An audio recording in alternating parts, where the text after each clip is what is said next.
नमस्कार मित्रांनो, गोल्डन स्टोरीजमध्ये आपलं स्वागत आहे.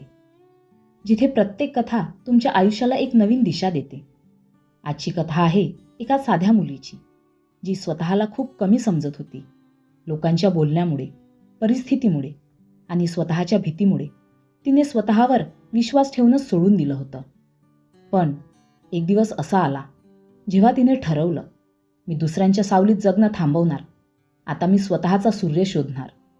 ही कथा आहे संघर्षाची, आत्मविश्वासाची आणि स्वतःवर प्रेम करण्याची. चला तर मग कथेला सुरुवात करूया. आजच्या कथेचे नाव आहे स्वतःचा सूर्य शोधताना. साताऱ्याजवळचं एक छोटंसं गाव. तिथे राहत होती सायली. घर गरीब नव्हतं, पण श्रीमंतही नव्हतं. वडील शेतकरी होते, आई घरकामात गुंतलेली. सायली अभ्यासात चांगली होती, पण खूप शांत. शाळेत मुलं तिची चेष्टा करायची. अगं, तू इतकी बारीक का? तुझा आवाज किती हळू आहे ग? तू कधीच मोठं काही करू शकत नाहीस. ती हसायची, पण घरी जाऊन रडायची. एकदा आईने विचारलं, काय ग, एवढी शांत का असतेस? सायली हसून म्हणाली, काही नाही आई, मी ठीक आहे. पण ती ठीक नव्हती. 10वीचा निकाल लागला. सायलीला अपेक्षित गुण मिळाले नाहीत. गावात चर्चा सुरू झाली. खूप अभ्यास करते म्हणे, आता कळलं ना? सायलीच्या मनात एक आवाज घुमला, तू खरंच काहीच करू शकत नाहीस. ती स्वतःवर शंका घ्यायला लागली. त्या रात्री तिने खिडकीतून आकाशाकडे पाहिलं. चंद्र ढगाळ गेला होता. ती स्वतःशीच पुटपुटली, माझं आयुष्यही असंच आहे का, कायम अंधारात? कॉलेज सुरू झालं. सायली रोज बसने शहरात जायची. एके दिवशी बसमध्ये तिची भेट झाली एका वृद्ध व्यक्तीशी. ते पुस्तक वाचत होते. सायली त्यांच्या हातातलं पुस्तक बघत राहिली. त्यांनी हसून विचारलं, वाचायला आवडतं का? सायली हलकेच म्हणाली, हो, पण मला वाटतं मी मोठी स्वप्न पाहू नयेत. वृद्ध माणूस हसला, का? स्वप्न पाहायला कर भरावा लागतो का? सायली गप्प. ते पुढे म्हणाले, मुली, लोक तुझ्याबद्दल काय बोलतात यावर तुझं आयुष्य ठरत नाही. तू स्वतःबद्दल काय मानतेस त्यावर ठरतं.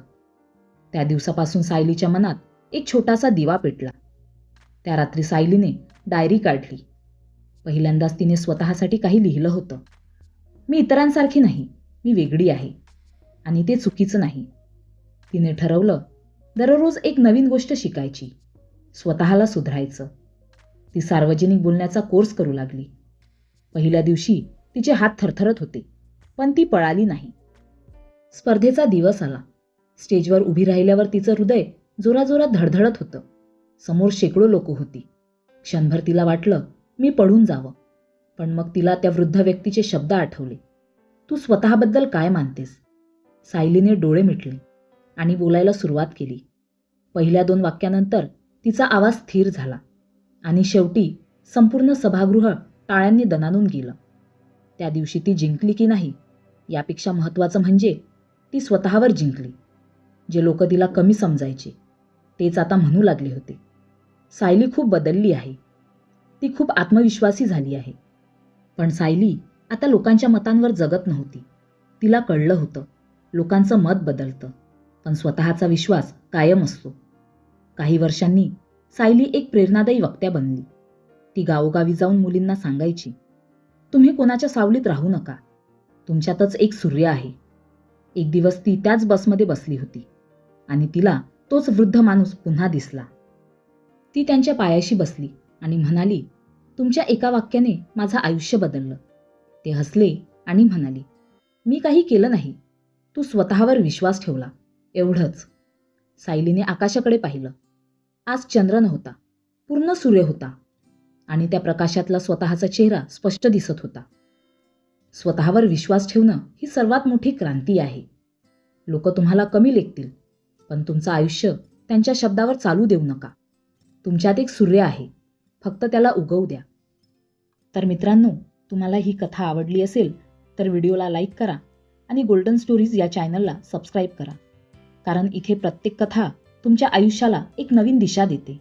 पुन्हा भेटूया एका नवीन प्रेरणादायी कथेसोबत. तोपर्यंत स्वतःवर विश्वास ठेवा.